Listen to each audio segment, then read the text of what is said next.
उद्धव ठाकरे इतके वाईट होते, मग 2014ला त्यांनी मंत्रिपद का स्वीकारलं? 2014 ते 19 मंत्रिपद ओरपलं. 2019ला मुलाला आमदारकी घेतली. म्हणजे शिवसेनेकडनं जोपर्यंत सगळं मिळत होतं, उद्धव ठाकरेंकडनं सगळं मिळत होतं, तोपर्यंत उद्धव ठाकरे चांगले होते. उद्धव साहेबांनी जर काय वाईट केलं असतं आणि तुम्ही जे स्वतःला मराठा स्वाभिमानी समजता, तुम्ही त्याच वेळेला खरं पक्ष सोडायला पाहिजे होता आणि सांगायला पाहिजे होतं की मी अशा माणसाबरोबर काम करणार नाही. 2012ला रामदास कदम कुठल्या बाकड्यावर झोपले होते, हा बाकडा मी शोधतोय. मातोश्रीवरती असे कुठल्या बाकड्यावरती कोणाला झोपायला देत नाही. बाळासाहेब ज्या खोलीत होते शेवटचे दिवस, त्यावेळेला 24 तास तिथे डॉक्टरांचं पथक होतं. एक डॉक्टर नव्हता, डॉक्टरांचं पथक होतं. प्रत्येक मिनिटाला मॉनिटर केलं जात होतं. तिथे असंख्य लोक भेटायला येत होती आणि सगळ्यांना माहित होतं की बाळासाहेब जिवंत आहेत. बाळासाहेबांची प्रकृती खूप खालावलेली होती, परंतु त्याचं आता राजकारण करायचं आणि सगळ्या गोष्टींना जे महाराष्ट्रामध्ये आता जे प्रश्न उभे राहिलेले आहेत याच्यापासून आमचं लक्ष बाजूला न्यायचं, हा याच्यामधला कुटील डाव आहे. आणि रामदास कदम आज जे सांगतायत की नार्कोटेक्स करा, माझी नार्कोटेक्स करा, आमचं म्हणणं असं आहे की ही नार्कोटेक्स झालीच पाहिजे. या नार्कोटेक्समधनं सत्य काय ते बाहेर आलंच पाहिजे. जो रामदास कदम यांनी खोटे आरोप केलेले आहेत, याच्यावरती मी स्वतः रामदास कदम यांच्यावरती अब्रू नुकसानीचा दावा दाखल करत आहे. आणि ह्या अब्रू नुकसानीच्या दाव्यामधला जी रक्कम येईल ती रक्कम दुष्काळग्रस्त शेतकऱ्यांना पाठवायची असा निर्णय मी घेतलेला आहे. पण त्याचबरोबर ही नार्कोटेक्स होणं गरजेचं आहे. या नार्कोटेक्स बरोबर अजून एक नार्कोटेक्स होणं गरजेचं आहे. सन 2093 मध्ये रामदास कदम यांच्या बायकोने स्वतःला जाळून घेतलं.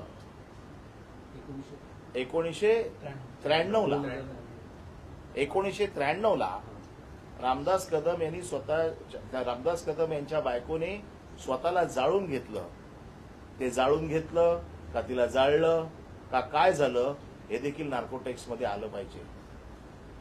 कोणाला बंगले बांधून दिले खेडमध्ये, त्या बंगल्यावरनं काय राजकारण झालं, काय गोंधळ झाला, हे सगळं आलं पाहिजे. आणि जर नार्कोटेक्सला शक्य नसेल तर त्यांचा मुलगा हा आता योगेश कदम गृहराज्यमंत्री आहे. गृह खात्याची सूत्र त्याच्या हातात आहेत. आपल्या बापाने काय उद्योग केले आहेत 1993ला याची देखील चौकशी झाली पाहिजे. या चौकशीची मागणी मी करतोय. कारण आपलं ठेवायचं झाकून आणि दुसऱ्याचं बघायचं वाकून, ही जी पद्धत आहे या पद्धतीला आळा घालण्याची गरज आहे. माझी मागणी आहे मुख्यमंत्र्यांकडे, गृहमंत्री म्हणून किंवा गृहराज्यमंत्र्याकडे, की 1993ला गृहमंत्र्याच्या आईने स्वतःला जाळून घेतलं होतं, त्या जाळून घेतलेल्या प्रकरणाची देखील सविस्तर चौकशी झाली पाहिजे. या प्रकरणाची तर झालीच पाहिजे. मी स्वतः या सगळ्या घटनांचा साक्षीदार आहे. पुन्हा बाळासाहेबांच्या मृत्यूपत्राचा देखील मी ट्रस्टी आहे. बाळासाहेबांचं मृत्यूपत्र एक्झिक्यूट करून घेण्याची जबाबदारी माझ्यावर होती. त्याच्यामुळे बाळासाहेबांचं मृत्यूपत्र मला माहिती आहे. हे जे काही आरोप करतायत की मृत्यूपत्र कसं बनवलं गेलं, मला विचारा ना. मी साक्षीदार आहे. मृत्यूपत्र मी बनवलेलं आहे, त्याच्यामुळे मला माहिती आहे. मृत्यूपत्रात काय आहे मला माहिती आहे. मृत्यूपत्रात ठसे लागतात का मला माहिती आहे. मृत्यूपत्रात आणखीन काय लागतं. आणि मेलेल्या माणसाचे ठसे घेतले जरी तरी त्याचा काही उपयोग होत नाही. त्यांचं ज्ञान कच्चं आहे.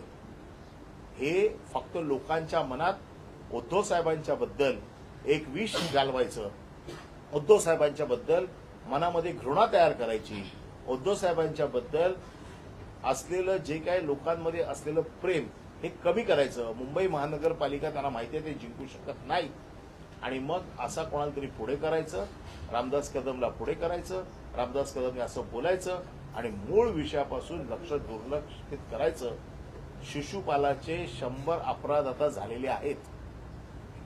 या अधिवेशनामध्ये हे जे काही सगळे पुरावे आमच्याकडे आलेले आहेत, मागच्या अधिवेशनात मुख्यमंत्र्यांनी त्यांना वाचवलेलं आहे. आमचा मुख्यमंत्र्यांवरच आरोप आहे की असे शिशुपाल तुम्ही का वाचवताय, अशी तुमची काय मजबुरी आहे की ज्याच्यासाठी तुम्ही ह्या लोकांना वाचवताय.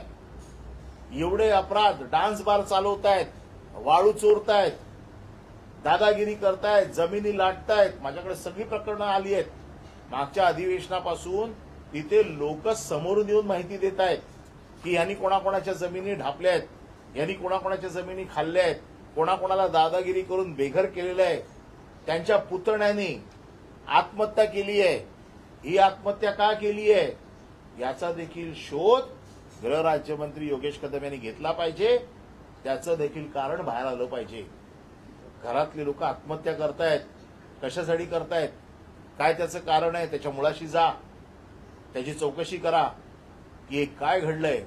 की हे सगळे दारू पिऊन तिकडे जो काय धुमाकूळ चालू आहे खेडमध्ये, याची सगळी वाच्यता येणाऱ्या अधिवेशनात होईल. काय काय अजून प्रकार, मागच्या अधिवेशनात तर फक्त 2च प्रकरणं आली बाहेर. या अधिवेशनात पुराव्यासकट पुन्हा सगळी मी प्रकरणं देणार आहे. आणि यावेळेला मुख्यमंत्र्यांना आव्हान आहे की तुम्ही किती वेळा ह्यांना वाचवणार. असे हे सगळे तुमची बदनामी करतायत सरकारची. तुमचं सरकार यांच्यामुळे डागाळलं जात आहे. मुख्यमंत्र्यांनी तरी स्वतःची प्रतिमा स्वच्छ ठेवण्यासाठी अशा मंत्र्यांना हाकलून दिलं पाहिजे.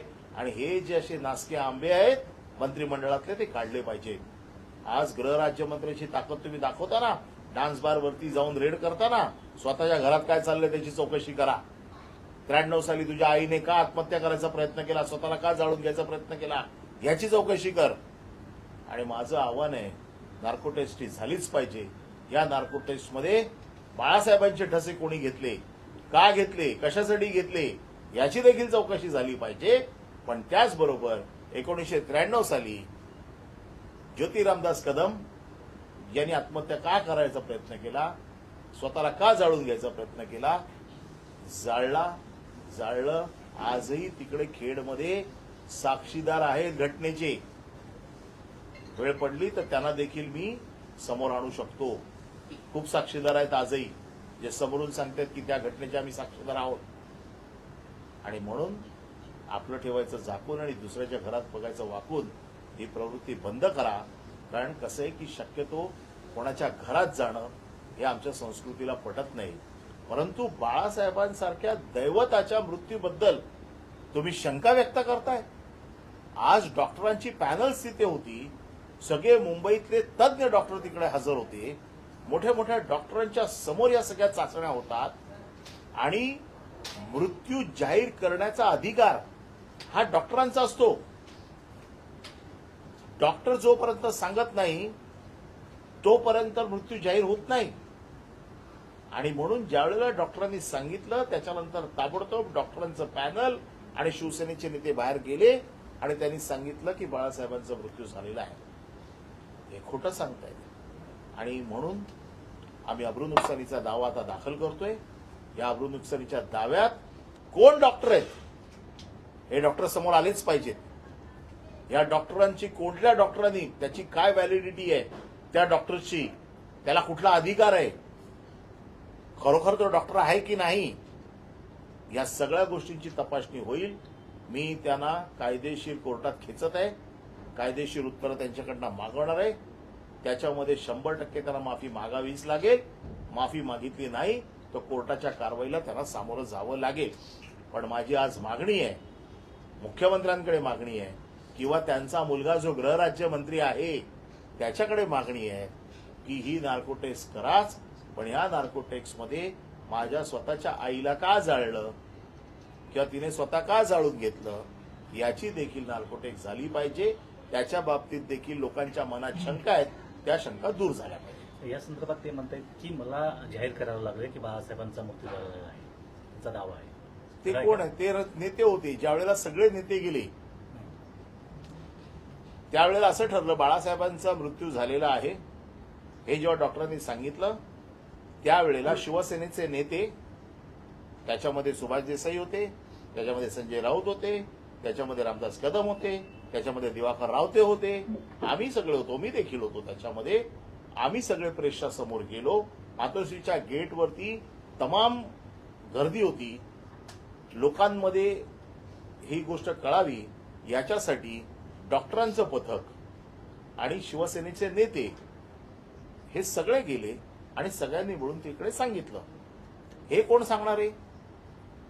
हे शिवसेनेचे नेते होते म्हणून या सगळ्या नेत्यांबरोबर ते गेले सांगायला.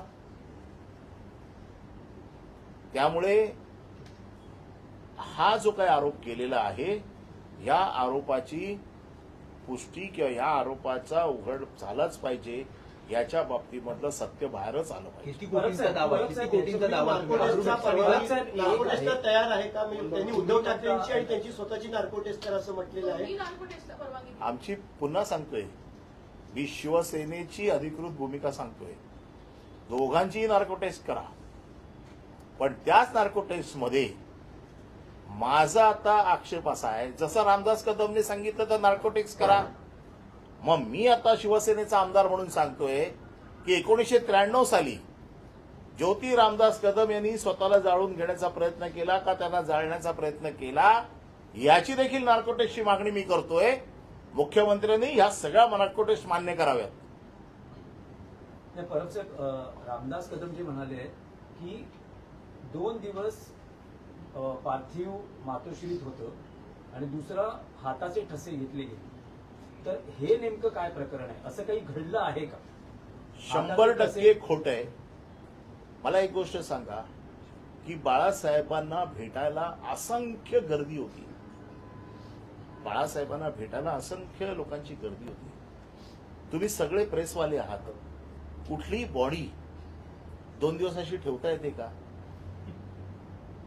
कुठलाही मृतदेह 2 दिवस शवपेटीशिवाय ठेवता येऊ शकतो का?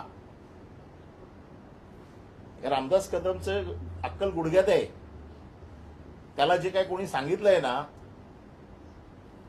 त्याने हे तरी विचार करायला पाहिजे होता किंवा रामदास कदम यांनी बोलताना विचार करायला पाहिजे होता. कुठलाही मृतदेह 2 दिवस शवागाराशिवाय किंवा शवपेटीशिवाय ठेवता येतो का? कुठलीही इंजेक्शन्स दिली, काही जरी केलं, आणि कुठल्या मुंबईतल्या डॉक्टरची अशी हिंमत आहे? तिथे तज्ज्ञ डॉक्टरांचं पथक होतं. डॉक्टर स्वतःच्या कुठल्याही मेडिसिनल प्रॅक्टिशन जे आहेत मोठे ते असं चुकीचं करतील? ते अशी बॉडी ठेवू शकतात 2 दिवस? आणि त्यामुळे हे खोटे आरोप आहेत.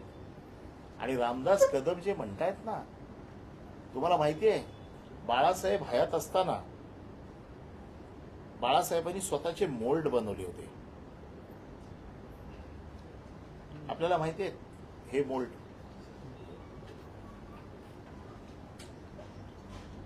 हे बाळासाहेबांच्या हयातीत बाळासाहेबांनी स्वतःच्या हाताचे मोल्ड बनवले होते.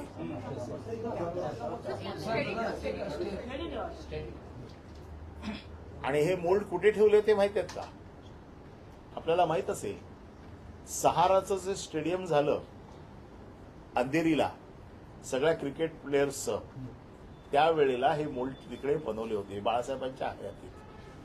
त्यानंतर हे मोल्ड उद्धव ठाकरे यांच्या मुख्यमंत्री निवासी वर्षा बंगल्यामध्ये जिथे उद्धव ठाकरे बसायचे त्याच्या पाठीमागे ठेवले. हे मोल्ड बाळासाहेबांच्या हयातीत बाळासाहेबांनी बनवलेले मोल्ड आहेत. अच्छा, म्हणजे तो जो संदर्भ उद्धव ठाकरेंनी दिला की मी ठसे घेतलेले, तो हा हा संदर्भ मोल्ड आहे. आहे. हा मोल्ड आहे. याला ठसे नाही म्हणत, हा मोल्ड असतो. अख्खा पूर्ण पंजाचा मोल्ड आहे.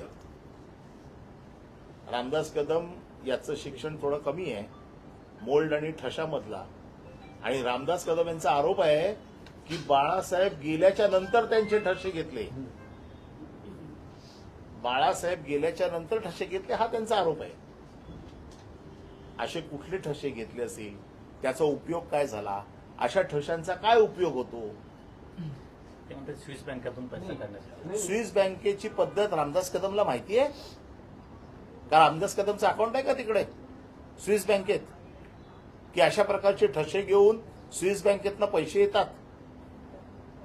अहो, कमीत कमी आपण मीडियाच्या लोकांनी तरी असे प्रश्न विचारायला पाहिजे की स्विस बँकेतनं पैसे काढायची पद्धत अशा प्रकारचे ठसे हे स्विस बँकेत बाळासाहेबांचं मृत्यूपत्र माझ्याकडे आहे, त्याच्यामुळे बाळासाहेबांची संपत्ती काय होती ही माझ्यापेक्षा जास्त कोणालाही माहीत नाही. नाही, पण परब साहेब ते आरोप करताना त्यांनी एक शरद पवारांचंही विधान सांगितलेलं आहे. ते म्हणतात की शरद पवार जेव्हा आले होते तेव्हा त्यांनी मिलिंद नार्वेकर यांना म्हटलं की आणखी किती बाळासाहेबांच्या बॉडीचा छळ करा. त्यांना भेटायला सोडलं ना. शरद पवार तर साहेब आहेत ना आज, याचं उत्तर पवार साहेब देऊ शकतात ना. पवार साहेब तर आहेतच ना आज हयात, मिलिंद नार्वेकर देखील आहेत. हे वातावरण तयार करतायत, अशा प्रकारची उत्तरं द्यायची, अशा प्रकारचे. माझं म्हणणं असं आहे की मी आता कोर्टात फाईल करतोय, कोण डॉक्टर्स आहेत ते समोर घेऊन या, ज्यांच्या माहितीच्या आधारावरती तुम्ही बोललात. आम्हाला पण बघायचं आहे की खरोखर कोण डॉक्टर असा आहे की ज्याने सांगितलंही खोटी बातमी पसरवली आहे. हे केवळ हवेत बार सोडायचे. परंतु आमचा राग हा आहे की बाळासाहेबांच्या मृत्यूचं देखील लोक राजकारण करतायत. यांनी सगळे प्रयत्न करून बघितले, पक्ष चोरून बघितला, काय होत नाही. माणसं चोरून बघितली, काय होत नाही. आता बाळासाहेबांच्या मृत्यूचं राजकारण करायचं आणि उद्धव ठाकरे कसे वाईट आहेत हे चित्र पोर्ट्रेट करायचं, हे चुकीचं आहे. आणि म्हणून मी आज उत्तर द्यायला सामोरं आलो. तुम्ही म्हणालात की त्या काळात अनेक लोक मातोश्रीवर येत होते, पण रामदास कदम यांचं म्हणणं आहे की दुसऱ्या मजल्यावर बाळासाहेबांच्या खोलीत कोणाला जाऊच दिलं जात नव्हतं. अहो, कोण सांगते? रामदास कदम खोटं सांगतायत. उद्धव ठाकरेंना भेटण्यासाठी तिकडे बाहेर असलेल्या लोकांसाठी कित्येक लोक तिकडे होते.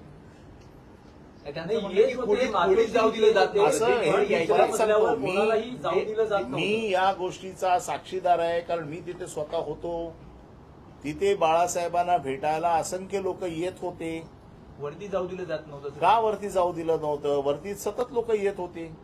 आता खूप मोठे आलेले लोक वरती तर येतच होते, उद्धव साहेबांना भेटत होते, त्यांच्याशी चर्चा करत होते. ते हे असंही म्हणाले की अँब्युलन्स घेऊन शिवाजी पार्कात तुम्ही जा. त्यांनी अहो, हा विषय मला माहिती आहे. बाळासाहेबांचा मृत्यू ज्यावेळेला दुपारी जाहीर केला त्यावेळेला असा एक प्रस्ताव आला, मी त्या मीटिंगमध्ये होतो, की उद्या सकाळी बाळासाहेबांचं पार्थिव इथून अँब्युलन्सने सरळ घेऊन जायचं शिवाजी पार्कला आणि शिवाजी पार्कला दर्शनासाठी ठेवायचं. हा एक प्रस्ताव होता.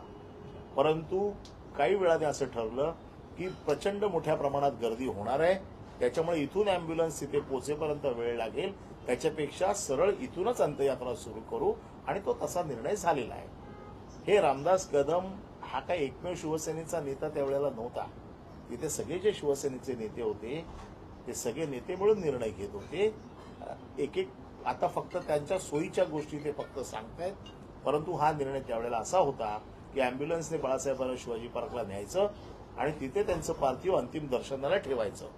परंतु नंतर निर्णय बदलला आणि नंतर असं ठरलं की बाळासाहेबांची अंत्ययात्रा इथूनच सुरू करायची, कारण सगळे लोक सकाळी मातोश्रीकडे येतील आणि त्यामुळे मग इथून नेणं कठीण जाईल, आणि म्हणून मग तशाच प्रमाणे अंत्ययात्रा सकाळी सुरू झाली. कालच्या पत्रकार परिषदेमध्ये असं म्हटले की म्हणजे आपल्या पक्षाने असं सांगावं की दिवाळी होऊन जाऊ देत म्हणून 2 दिवस ते पार्थिव ठेवलं होतं, त्यांनी सांगावं. असं बिलकुल झालेलं नाही. मी स्वतः या गोष्टीचा परत सांगतो, असं कोणाचाही मृतदेह ठेवता येतो का, मेडिकली ठेवता येतो का विचारा. असा कोणाचा मृतदेह ठेवता येत नाही, तो शक्य नाही शवाघराशिवाय ठेवणं. आणि त्यामुळे रामदास कदम हे जे काही सांगतायत हे आता शिड्या कळीला ऊत आणतायत. त्यांचे अपराध आता शिशुपालाचे झालेले आहेत. माझा प्रश्न असा आहे, आणि जर उद्धव ठाकरे इतके वाईट होते मग 2014ला तुम्ही मंत्रिपद का घेतलं? त्यांच्याकडनं भिकाऱ्यासारखी 2015ला मुंबई महानगरपालिकेतनं मला परत पाठवा हे जे काही सतत होतं, जे म्हणतात ना भिकेचा कटोरा, हे भिकेचा कटोरा घेऊन फिरत होते. यांच्या निवडणुकीची सूत्र माझ्याकडे होती. माझी आई ज्या दिवशी वारली त्या दिवशी 15 डिसेंबरला मी यांच्या निवडणुकीची सूत्र घेतली. यांच्या निवडणुकीसाठी अहोरात्र कष्ट मी घेतलेले आहेत.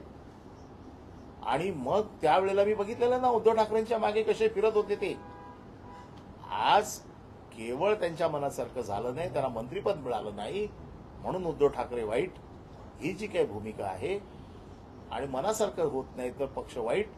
आणि आता हा विषय इतक्या वर्षानंतर इतके दसरे झाले, आतापर्यंत हा विषय कधीच आला नाही.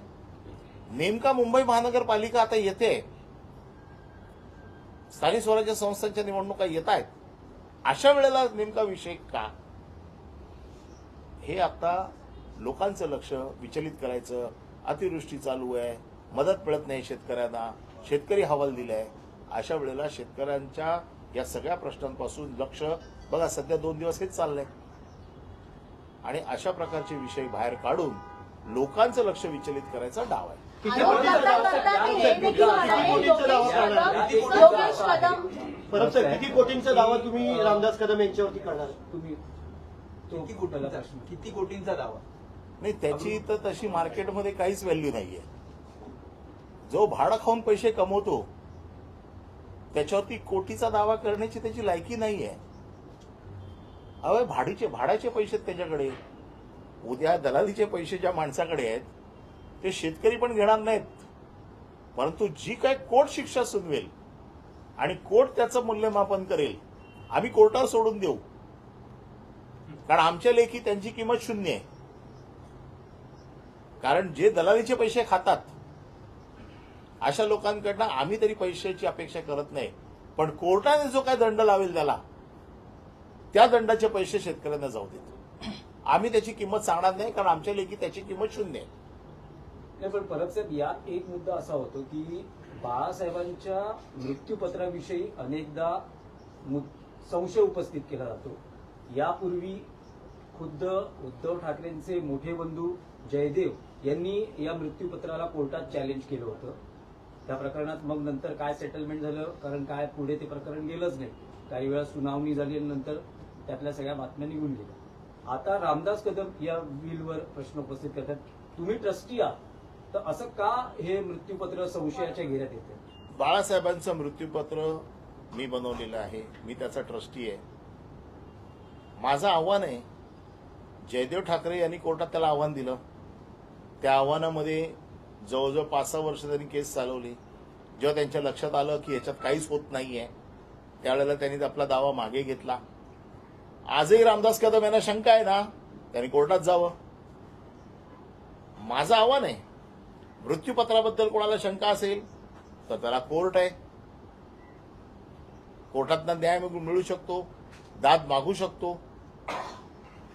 आणि आजही माझं आव्हान आहे ना, ज्याला कोणाला मृत्यूपत्राबद्दल शंका आहे त्यांनी कोर्टात जाऊन विचारावं. कोर्टाने हे मान्य केलेलं आहे, कोर्टात या सगळ्या प्रोसिडिंगमध्ये आलेलं आहे. आणि बाळासाहेब होते ते, बाळासाहेबांनी कुठली गोष्ट इतकी सोपी ठेवली नव्हती. त्यांना प्रत्येक गोष्ट बरोबर माहीत होतं. त्यांनी जे मृत्यूपत्र बनवलं ते इतक्या तज्ज्ञ लोकांशी चर्चा करून, त्याच्यातली बरोबर माहिती घेऊन, त्याच्यातल्या कायदेशीर बाबींचा अभ्यास करून त्यांनी त्यांचं मृत्यूपत्र बनवलं होतं. त्यामुळे मला ह्या सगळ्या गोष्टी माहिती आहेत आणि म्हणून मी आज तुमच्या समोर आलेलो आहे. खरं म्हणजे या गोष्टीचं बाळासाहेबांसारख्या दैवताच्या मृत्यूबद्दल शंका उपस्थित करून खरं आम्हाला त्याची उत्तर द्यायची गरज नव्हती, परंतु अशा नीच माणसाला कोर्टात खेचून कोर्टाच्या समोर उघडं नागडं पाडण्याची जबाबदारी माझी आहे. आणि त्याचा जो काही पुत्र जे काही दिवे लावतोय त्याने आपल्या बापाच्या 1993च्या कृत्याची देखील चौकशी करावी, अशी मागणी आज तुमच्या माध्यमातून मी करतोय. जर रामदास कदम नार्कोटेक्सची मागणी करत असतील तर मी देखील नार्कोटेक्सची मागणी करतोय. दोन्ही घटनांची, बाळासाहेबांची जी काही ठसे घेतलेली आहेत त्याची देखील नार्कोटेक्स करा. आणि त्याचबरोबर 1993ला ज्योती रामदास कदम यांनी जे काही आत्महत्येचा प्रयत्न केला, जाळून घेतलं का जाळलं याची देखील चौकशी करा.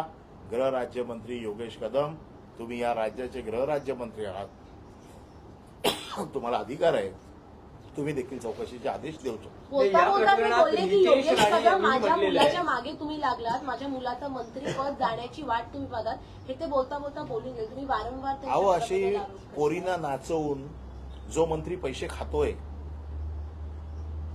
त्याला नैतिक अधिकार आहे का मंत्रिपदावर राहण्याचा? सोडा, मुख्यमंत्री त्याला वाचवतातच आहेत, परंतु दलालीचे पैसे जे लोक खातायत आणि जे लोकांना सल्ले देत आहेत, ज्या राज्याचा गृहराज्यमंत्री स्वतःच्या आईच्या नावाने डान्स असायला पाहिजे, नैतिक लाजेने तरी कमीत कमी राजीनामा द्यायला पाहिजे होता, आणि ज्या बारवरती वारंवार रेड होते तरी देखील हे लोक सुधरत नाहीत, म्हणजे यांना भाडगिरीचे पैसे खायची सवय लागली आहे.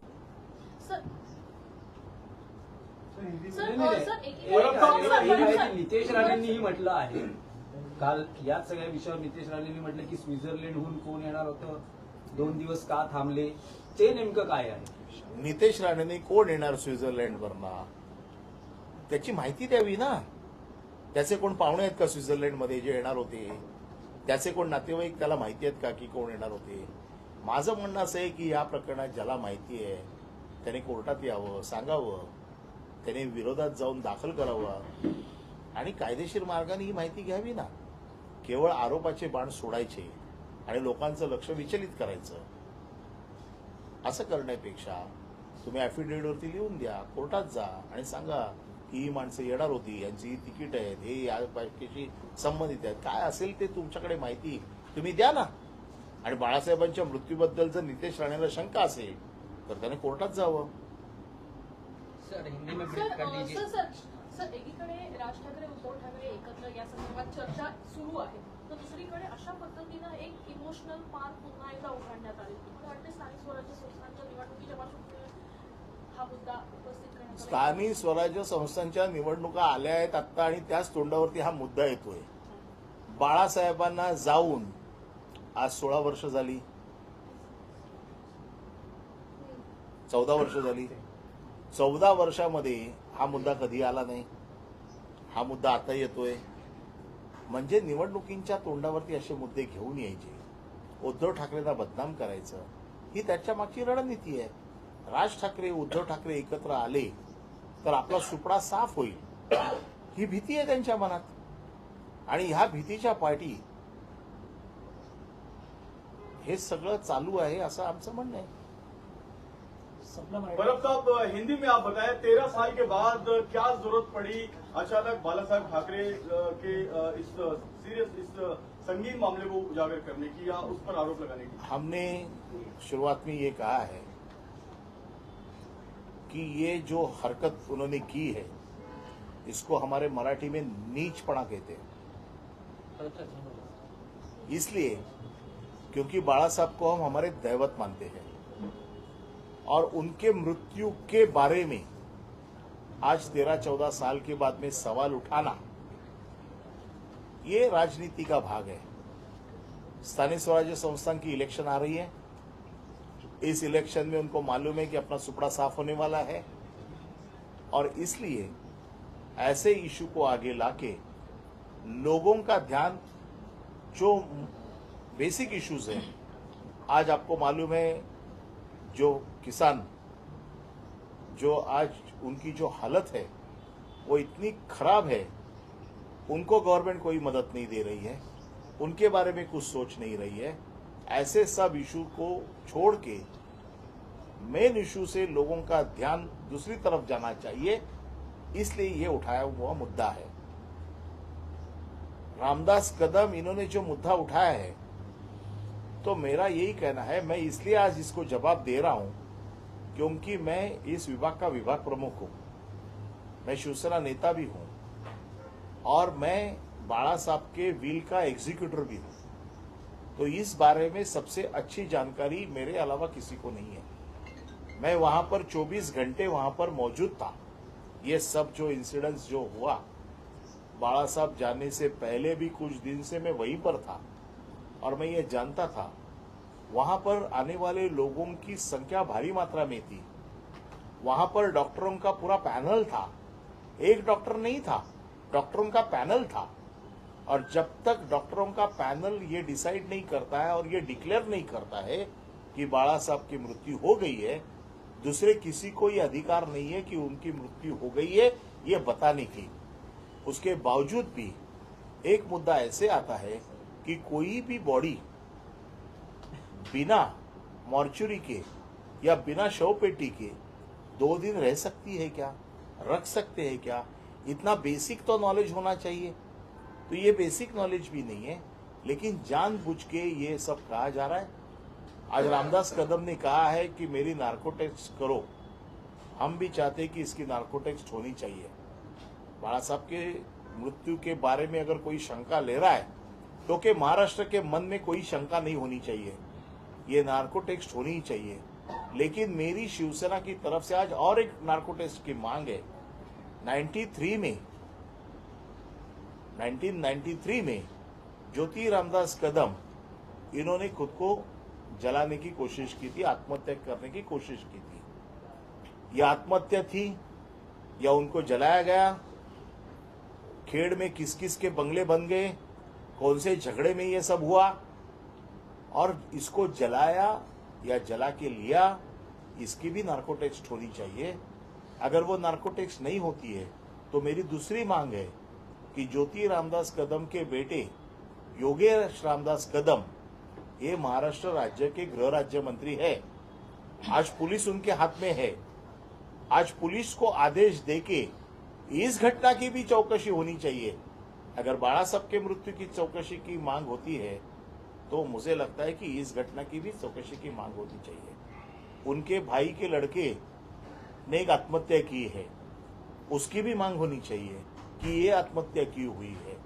ऐसी जो उनके घर में जो आत्महत्या करने की कोशिश हुई है या हुई है, इसकी भी नार्को टेस्ट होनी चाहिए। आज रामदास कदम के बेटे के जो कुछ भी है अपराध, मुख्यमंत्री उसको बचा रहे हैं। मुख्यमंत्री क्यों बचा रहे हैं मुझे मालूम नहीं। मुख्यमंत्री की क्या तकलीफ है या क्या अड़चन है मुझे मालूम नहीं है, लेकिन शिशुपाल को बचा रहे हैं। आज 100 अपराध तो पूरे हो गए। आने वाले इस अधिवेशन में ये जितने भी मेरे पास में जो सब अभी जो अलग अलग इनके जो कारनामे आए हुए हैं, गए अधिवेशन में तो 2 ही कारनामे आए थे, इस अधिवेशन में आप देखो कितने कारनामे बाहर आते हैं। और ऐसे नहीं, पुरावा के साथ में ये सब देने के बावजूद भी, डांस बार के ऊपर पुलिस की रेड होने के बावजूद भी, डांस बार उनके मिसेस के नाम पे होने के, मां के नाम पे होने के बावजूद भी मुख्यमंत्री ने उनको बचाया। मुझे मुख्यमंत्री पे तरस आ रहा है कि मुख्यमंत्री ऐसे लोगों को बचा के खुद की प्रतिमा को मलिन कर रहे हैं। और मेरा ये कहना है कि जो रामदास कदम ने मांग की है वो मांग को लेते हुए उसी मांग को मैं आगे बढ़ाता हूं, और जो गलत है उसके बारे में मैं रामदास कदम के ऊपर डिफर्मेशन का केस डाल रहा हूं। डिफर्मेशन में उन्होंने माफी मांगनी चाहिए, और डिफर्मेशन में कोर्ट उनको जो सजा देगी वो जो पैसे आएंगे, क्योंकि मेरे हिसाब से उनकी वैल्यू 0 है और हम वो पैसा लेना नहीं चाहते हैं जो डांस बार से आए हुए हैं। तो कोर्ट जो सजा देगी वो पैसे किसानों को देनी चाहिए। ऐसी मेरी इस आपके जरिए ये मेरी मांग है। सर, रामदास कदम ने एक और चौंकाने वाला दावा किया। उन्होंने कहा कि मातोश्री पर 2 दिन तक पार्थिव शरीर रखा गया, बाला साहब ठाकरे के अंगूठे के निशान लिए गए। उन दावों में कितनी सच्चाई है, क्या कुछ बड़ा मामला? वही हमारा कहना है कि उनकी टेस्ट, नार्को टेस्ट इसीलिए मांग रहे हैं। वो ऐसे ठसे लेने से, अंगूठे के जो निशान लेने से किसको फायदा हो सकता है? ऐसा कौन सा काम हो सकता है कि अंगूठे के निशान मिलने के बाद में, मैं विल का ट्रस्टी हूं, विल को तो उसका कोई फायदा नहीं होता है, क्योंकि विल तो आदमी जब जिंदा होता है तभी बनाता है। तो ऐसे ठसे लेके, ऐसे अंगूठे के निशान लेके क्या फायदा होगा? इसकी जांच होनी चाहिए, नार्को टेस्ट होनी चाहिए। लेकिन मैं जो कहता हूं उसकी भी नार्को टेस्ट होनी चाहिए। लेकिन ये जो सब गलत बातें हैं, क्योंकि 2 दिन पार्थिव ऐसे रख नहीं सकते हैं जब तक उसको शवपेटी में नहीं रखते या मॉर्चरी में नहीं रखते हैं, ऐसे रखना मुश्किल है। तो रामदास कदम के ये जो दावे हैं वो सब गलत है। ऐसे गलत दावों के लिए मैं रामदास कदम के खिलाफ कोर्ट में जा रहा हूँ और कोर्ट में मैं डिफॉर्मेशन फाइल कर रहा हूँ। साहब, आपसे जानना चाहेंगे कि बाला साहब ठाकरे सभी के लिए आदरणीय है, तो क्या एकनाथ शिंदे को कोई कार्रवाई नहीं करनी चाहिए उनके ऊपर? इस तरह का बयान दिया। अभी एकनाथ शिंदे की भी क्या मजबूरी है मुझे मालूम नहीं। एकनाथ शिंदे की मजबूरी क्या है मुझे मालूम नहीं, कि ऐसे लोगों को उनको संभालना पड़ता है। अब एकनाथ शिंदे बाला साहब के अगर कहते हैं कि हम बाला साहब के विचारों से चल रहे हैं, बाला साहब ने ये सिखाया था। और मैं मातोश्री का वो कौन सा बाकड़ा है वो ढूंढ रहा हूं कि जिसके ऊपर रामदास कदम सोए थे। एक शिवसेना का नेता ऐसे बाखड़ा पे सोता है, ऐसा कौन सा बाखड़ा है मैं देखना चाहता हूं। कल मैंने पूछा मातोश्री में ऐसा कौन सा बाखड़ा है तो बताओ जरा। रामदास कदम वहां पर कितने समय थे, कितने बार आए और कितने बार गए, ये मुझे मालूम है क्योंकि मैं 24 घंटे वहां पर था। मैं इस विभाग का विभाग प्रमुख हूं, मैं पड़ोस में ही रहता हूं, तो मेरे अलावा इसकी जानकारी और किसको होगी। निकाय वो चुनाव से मोल्ड ठीक आपने पहले बताया था, भी वो मोल्ड क्या है जो बाला साहब ने खुद बनाया था? बाला साहब ने खुद का एक मोल्ड बनाया था उसके लिए, क्योंकि ऐसे बड़े लोगों के मोल्ड बनते हैं, बहुत सारे लोगों के। आज आपने देखा होगा भारत रत्न सचिन तेंदुलकर होंगे, आज लता मंगेशकर होंगे, ऐसे भी बड़े बड़े लोगों के मोल्ड बनाए जाते हैं, एक उनकी याद में बनाए जाते हैं और वो लोगों के लिए कहीं ना कहीं म्यूजियम में रखे जाते हैं। मेरे हिसाब से ऐसे बहुत सारे वर्ल्ड में जो बड़ी बड़ी हस्तियां हैं उनके ऐसे ये जो पंजा होता है उसका एक मोल्ड बनता है। और वो बाला साहब जब थे तो बाला साहब ने उसी वक्त बनाए थे ये सबकी मांग के ऊपर। और ये मोल्ड जो है वो स्टेडियम में रखे थे, अंधेरी का जो स्टेडियम था, जहां पर आपको मालूम है क्रिकेट के जितने भी वीर थे, सचिन तेंदुलकर हो, सहवाग हो या इंडिया टीम के सब प्लेयरों के लिए एक सहारा ने एक स्टेडियम बनाया था। उस स्टेडियम में ये मोल्ड रखे थे। उसके बाद में ये मोल्ड उद्धव जी जब मुख्यमंत्री बने तब उद्धव जी के केबिन में थे। अब मुझे मालूम नहीं उनको मोल्ड में और निशान में उनको क्या फर्क समझ में आता है। निकाय चुनाव से ठीक पहले 2012 से 2025 का 14 साल का लंबा समय बीत गया। एक मुद्दा ये जो है लाया गया है, पॉलिटिकली मोटिवेटेड है, जो इंटेंशन क्या लग रही है? देखो, उद्धव ठाकरे के बारे में इतनी बुराई करते थे। 2012 में बाला साहब के बारे में उद्धव ठाकरे ने ऐसा किया, ऐसा उनका आरोप है। 2014 में उद्धव ठाकरे ने मंत्री पद दिया इनको। अगर उद्धव ठाकरे इतने बुरे थे, उनसे हाथों से दिया हुआ मंत्री पद क्यों लिया? 2015 में मुंबई महानगर पालिका से मुझे फिर से आमदार बनाओ, इसलिए भीख का कटोरा लेके घूमते हुए रामदास कदम को मैंने देखा हुआ है।